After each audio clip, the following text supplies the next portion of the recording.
네, 안녕하세요. 한의학총각 516기 강의 시간입니다. 오늘은 역대 주요 중국 역들이 있거든요. 주요 중국 역들이 있는데 여기에서 각각 규정된 1회기년, 즉 태양년이죠. 1태양년과 1상망월의 길이를 간단히 살펴보고 이들의 현재 측정값 369.2421이 1회기년이죠. 현대는. 그리고 1상망호는 29.53058911이죠. 간의 편차, 그리고 윤주를 적용한 결과를 정리해보면 다음과 같습니다. 이거를 할 거예요, 오늘. 윤주라는 건 아시죠? 저번 시간에 치윤법에서 했던 거. 그러니까 태양년과 태음월이 뭔가 딱 합치되는 그 주기 있잖아. 최소 주기. 그걸 윤주라고 하는데 여기서 뭐 이런 거 다 디테일하게 볼 필요는 없을 것 같고, 제 생각에는 보시면은 365.2421과의 편차가 이렇게 쭉 나와 있죠. 쭉 나와 있는데 초기에 태초력 삼통력에서는 대략 11.47분 정도나 길게 잡혀 있어. 그죠? 그리고 전응력과 사분력이라는 365와 4분의 1일로 1년의 길이를 간주한 경우는 11.23분 정도 더 많게 나타나고. 근데 이게 시간이 점점 지나면서 여기는 기원전의 역법들이죠. 이제 점점 기원 후의 역법에서 현대로 올수록 어떻게 됩니까? 그 정확도는 점점 높아집니다. 높아져서 시연력에 이르면은 그냥 거의 242199이라고 정의되어 있잖아요. 그냥 사실상 동일하다고 보면 되지. 현대의 1회기년과 상망월도 마찬가지예요. 대략 초기 기원전에는 22에서 23분 정도 길게 나타나다가 점점점 짧아지면서 대명력에서 특히 0.000024초밖에 차이가 안 나. 사실상 거의 동일한 값이고 중간에 약간 뭔가 길어지는 느낌이 있다가 다시 시연력에 이르면서 현대의 1상망월 측정값과 동일하게 됩니다. 거의. 아시겠죠? 요거는 아시겠죠? 그래서 등장연도랑 1회기년, 1상망월, 그리고 현대 값과의 편차, 이거를 제시한 거고, 이것보다 더 중요한 건 윤주 같아요. 윤주. 주요 4대 윤주가 있거든. 우리가 저번에 했던 메톤 주기가 이거잖아. 그지? 19태양년 동안 뭘 넣으면 된다? 235개의 태양월을 집어넣으면 둘이 딱 맞는다는 거죠. 그래서 이렇게 저번 시간에도 했지만 윤주의 요 19와 235를 적용시킨 요 일수 있잖아. 일수가 두 개가 완전히 이렇게 소수점까지 동일하다는 건 뭐예요? 이거는 사실상 서로 그 상망월의 길이가 회기년의 길이와 서로가 서로를 활용해서 정의가 되었기 때문에 각각 19와 235로 곱하면 동일한 값이 나타날 수밖에 없게 세팅되어 있다. 그랬지. 그런 말을 했잖아요. 그래서 이런 경우는 이렇게 윤주를 적용했을 때 상동성은 최대치가 되는 반면 1회기년과 1상망월이 실제로 서로를 활용해서 정의되진 않죠. 서로가 사실 연관성 없는 무리수이기 때문에 이렇게 억지로 끼워 넣으면 정확도에 문제가 생긴다. 그래서 어느 순간부터는 서로가 서로를 활용해서 요 회기년과 상망월의 길이가 정해지는 게 폐지가 됩니다. 자, 그래서 보시면은 여기까지 다 똑같아. 그지? 19년 235월이라는 윤주를 사용한 거야. 여기까지. 건상력까지는. 그 다음에 대명력에서 보세요. 여기는 더 큰 거야. 391년 4836월. 근데 여기서도 수치가 동일하죠. 두 개가. 동일하다는 건 그거야. 역시 여기서도 년의 길이와 월의 길이가 서로를 활용해서 정의가 되었다. 그리고 요 대엄력에서도 410년 5071월이라는 조금 더 큰 건데 여기서도 동일하니까 서로가 서로를 활용해서 정의되었다고 보는데, 이 중간 시점에 뛰어난 역이 하나 나옵니다. 황금역이라고 해서 기원후 604년 수나라 때인데, 이거 보세요. 676년 8361월이라는 윤주를 활용했는데, 보시면은 두 개가 소수점 이하까지 두 번째 자리까지만 맞고 셋째 넷째가 달라. 그러면 이게 서로가 서로를 활용해서 연과 월의 길이가 정의된 게 아니야. 이때부터 뭔가 독립성을 띠게 되죠. 독립성을 띄었다는 것은 원래 관련 없는 두 무리수 간의 관계를 제대로 인식을 했다는 거지. 그러면서 조금 더 역법이 정확해지겠죠. 그래서 요 이후에 요 당나라 때 쌓인 인덕력부터는 아예 이 뭐랄까 윤주와 정확히 윤주를 적용했을 때 정확히 일치하는 값이 존재하지 않아. 그 말은 뭐다? 연의 길이와 월의 길이가 독자적으로 규정이 되었다는 뜻이고 더 현대적인 역에 가까워졌다는 뜻이 되겠죠.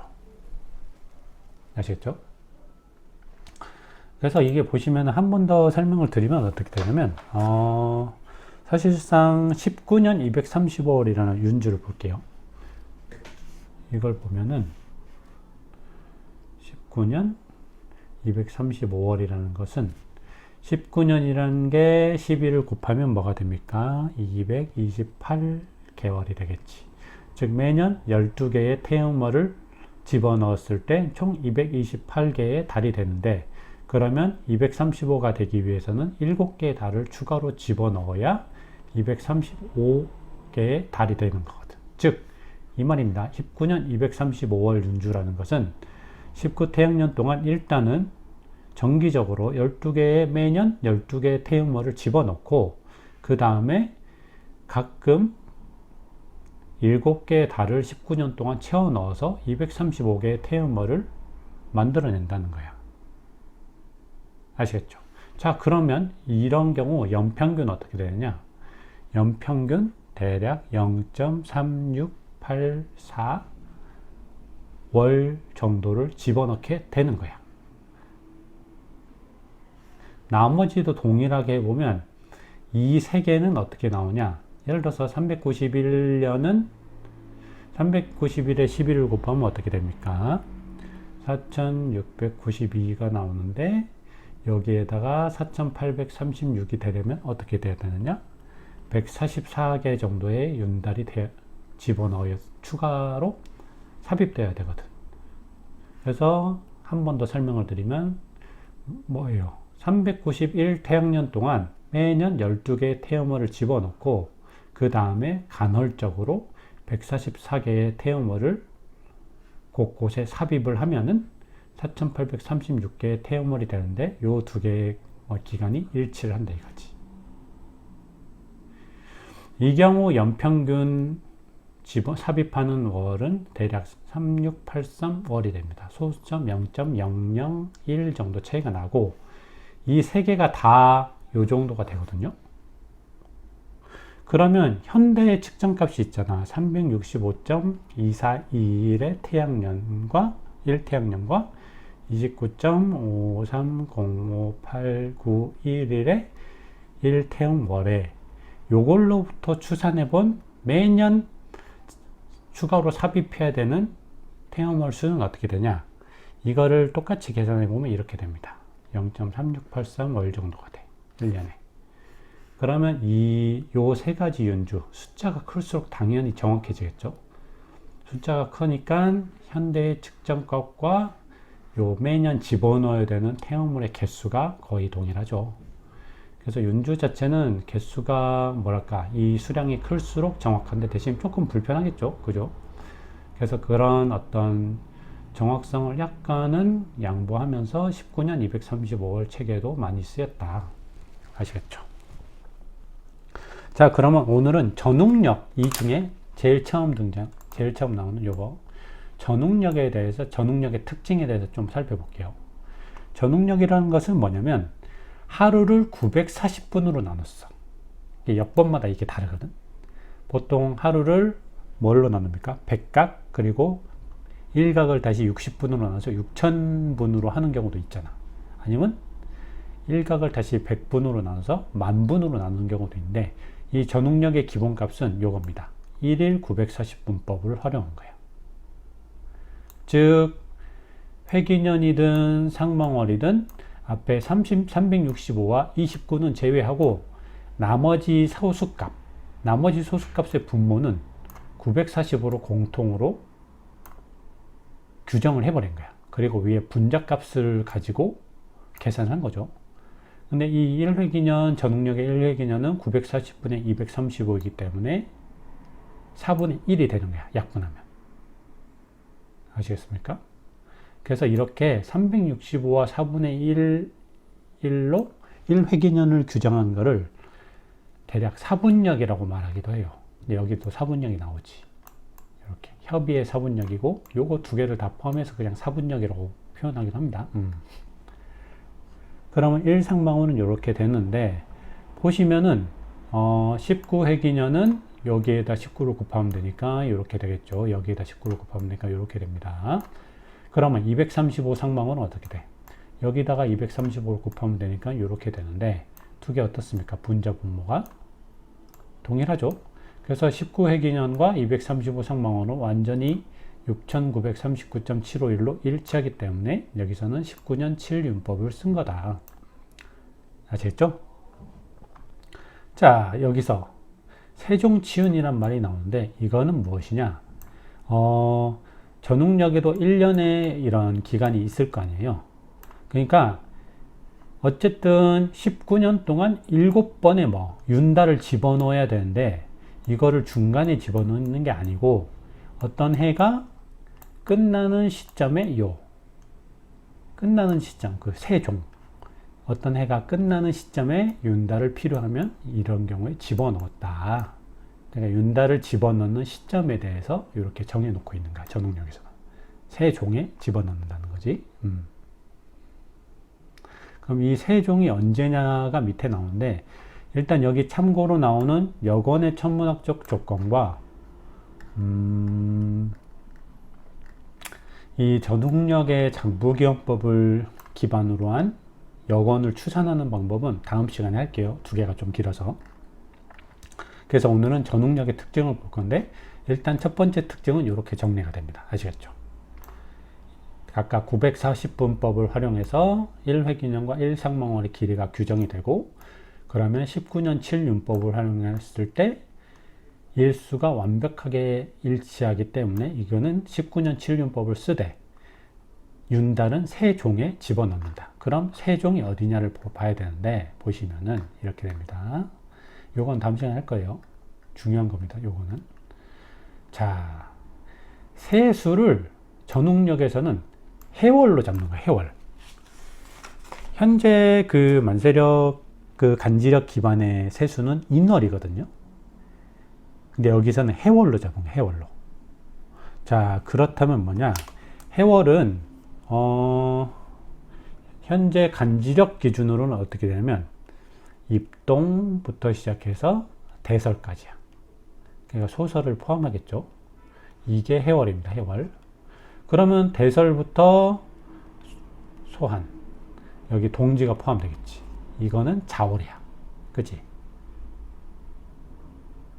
그러면 이렇게 쭉 가다 보면 해월이 세수 즉 전웅력의 1년의 첫 달이란 말이야. 이게 사실상 1월이라는 거지.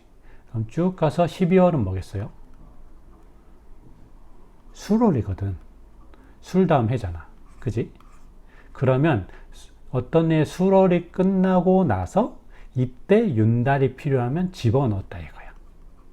이거를 세종치윤이라고 하는 거지. 즉 윤달을 집어넣는 어떤 시점도 규정을 해놓고 있는 거지. 전능력에서는. 아시겠죠? 자, 그 다음에 특이한 표기법이 있습니다. 이 전응력에 60갑자를 활용해서 여기를 표기하고 있는데 대여와 소여라는 표기가 있거든요. 자, 이게 무슨 말이냐? 대여는 뭐냐면 일단은 60갑자는 어쨌든 0에서 뭐랄까 60가지의 경우에 해당되기 때문에 여기에 각각 갑자부터 순서대로 갑자의 0을 배속시키면 제일 마지막 개해에는 59라는 숫자가 배속이 되겠죠. 그죠? 이렇게 숫자로 일단은 부를 수가 있거든. 간편하게. 이거를 간지번호표라고 하는데 뭐 외울 필요는 없겠죠. 당연히. 그때그때 찾아보면 되는 거고. 자, 이 대여와 소여의 개념에 대해서 요 간지번호표가 필요합니다. 요걸 이해하기 위해선. 그래서 일단 대여를 보면 60갑자를 일단 0부터 50까지의 정수의 순서대로 배속시킨 후, 예를 들어서 갑자는 0에 배속시키고 대응되고 개는 59에 대응이 되겠지. 자, 그 다음에 세수가 뭐라고 했어요? 전응력의 세수가 해월이지. 세수인 해월의 사길, 즉 초하루와 동지일의 60갑자를 대응되는 숫자로 기재한 거야. 자, 이게 무슨 말이냐? 결국 전응력의 1월 1일은 언제예요? 해월 사길인 거지. 이거 뭐 달이 어디인데? 지구와 태양이 있는데 달이 여기 위치할 때 있잖아. 이때를 초하루로 보는 거야. 즉 해월 사기를 1월 1일로 보는 건데, 또 뭐가 중요하죠? 다음 시간에 할 건데, 1년의 기점은 보통 동지로 잡습니다. 동지. 아시겠죠? 결국 가장 중요한 시점은 이 두 가지야. 전응력에서 1월 1일로 삼는 해월 사길이 중요하고, 그 다음에 일반적으로 1년의 시종으로 잡는 동지일도 중요한 거야. 그래서 이 두 가지 일이 있는데, 두 가지 일에 어떤 60갑자 표현이 있잖아. 그거를 대응되는 숫자로 표시를 한 게 대여입니다. 그렇다면 소여는 무엇이냐? 자, 해월에서 월상이 사기되는 어떤 시점이 있잖아. 이거는 일이 아니고 시간이야, 시각. 그리고 동지일의 절입 시각 있잖아. 정확하게, 더 정확하게. 대충 몇 월 며칠 날 동지가 들었는데 거기서 더 들어가서 뭐 자시에 들었다. 이런 것들 있잖아. 이 시각을 어떻게 정의를 한 건가? 1일 940분법을 전제로, 아까 전응력의 공통 분모가 이거였죠. 940분법. 1일 940분법을 전제로 분자 부분만 추치를 해서 기재한 것을 소여라고 한다. 자, 이게 무슨 말이냐? 봅시다. 보면 쉬워요. 예시를 보면, 자, 보면 태초 원년은 12, 12개의 달로 구성이 된다. 그러면 이때는 뭐예요? 윤달이 들어가지 않았다는 거지. 자, 바로 이어서 볼게요. 태초 2년은 뭐? 윤달이 삽입되었기 때문에 13개의 달로 구성이 되어 있다. 일단 여기까지는 그거야. 그지? 아시겠죠? 그 다음에 대여가 두 개가 나와. 앞에 있는 대여와 뒤에 있는 대여가 나오거든? 그리고 각각에 뭐가 붙어 있어? 여기는 무니까 뭐에 대응되는 거야? 앞에 대여, 뒤에 대여 모두 0에 대응이 되는 거지. 숫자로 따지면. 여기서 앞에 대여는 뭐에 대응됩니까? 숫자 48. 뒤에 대여는 10에 대응되지. 즉 앞에 대여는 뭘 말하느냐면 세수인 해월의 사길의 간지 번호를 말하는 거야. 자, 그러면 이게 뭐냐면 요 태초 원년의 앞에 거 뭐? 해월의 사길은 0이야. 즉 무슨 말이냐? 해월의 사길은 갑자일이었다 이거야. 아시겠죠? 자, 그러면 뒤에 거는 뭐다? 동지일이겠지. 뒤에 대여는. 근데 동지일도 무에 대응됐으니까 0이니까 당연히 뭐다? 갑자일이다. 아, 그래서 요 두 개의 대여로 알 수 있는 것은 뭐냐면 태초 원년은 12개의 달로 구성이 되어 있는데 뭐다? 일단 해월의 사길도 갑자일이었고 뭐 동지일도 갑자일이었다. 모두 갑자일이었다. 아시겠죠? 그럼 여기서도 똑같겠죠. 자, 그럼 태초 2년에 윤달이 삽입됨으로써 13개 달로 구성이 되었는데 뭐 해월의 사길은 48번 간지. 자, 뭡니까? 임자. 즉 이때 태초 2년에 해월의 사길은 48에 대응되는 임자일이었고, 자, 두 번째 대여는 뭐라고 했어요? 동지일이라고 했지. 동지일은 10에 대응되는 뭐다? 10에 대응되는 갑술일이다. 이렇게 됩니다. 이렇게 예시로 보니까 아시겠죠? 나머지도 동일합니다. 자, 보시면 그 소여까지 볼게요. 그럼. 자, 이 앞에 소요는 결국 뭐겠어? 이 해월 사길의 시점과 연관이 되는 거고, 뒤에 소요는 뭐? 동지 절입 시각과 연관되는 분자야. 자, 근데 전부 다 분모는 940으로 동일하다고 했는데 둘 다 뭐야? 없잖아. 940분의 0시가 되는 거지. 얘도 940분의 0시가 되는 거지. 그래서 만약에 시작을 0시 00분으로 본다면 이건 뭐예요? 둘 다 뭐? 해월의 사길도 0시 00분이었고 뭐? 동지일 또한 갑자일 0시 00분에 동지 또한 갑자일 0시 00분에 절입하게 되었다. 이 말이야. 자, 그러면 여기서도 또 연관되겠죠?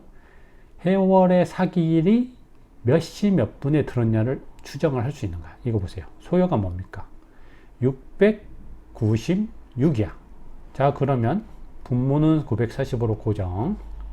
696시거든.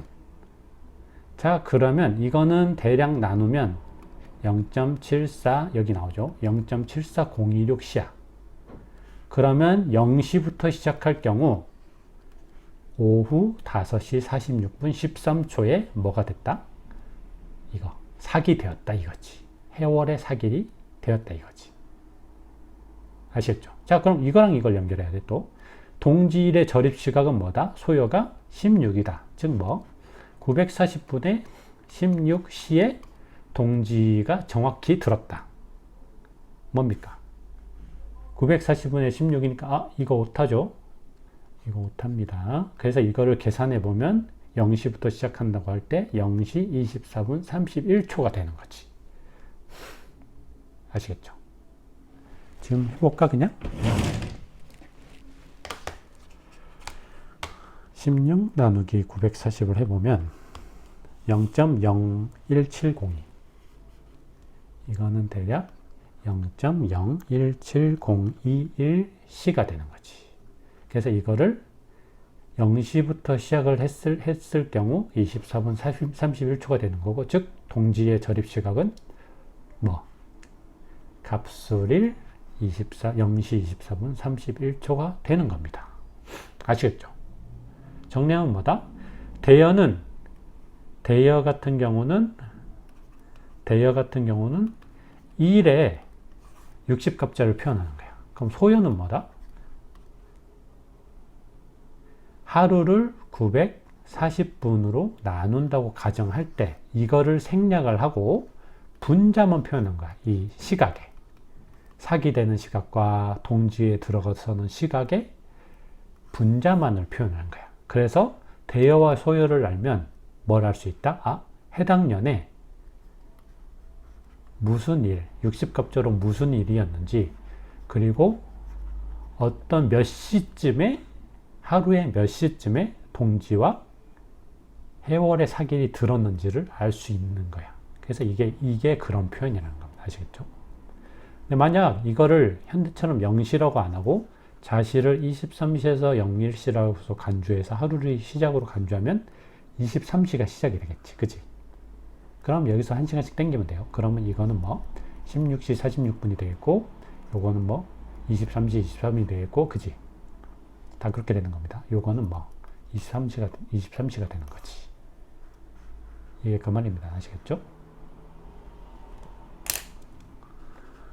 전응력의 특징은 이겁니다.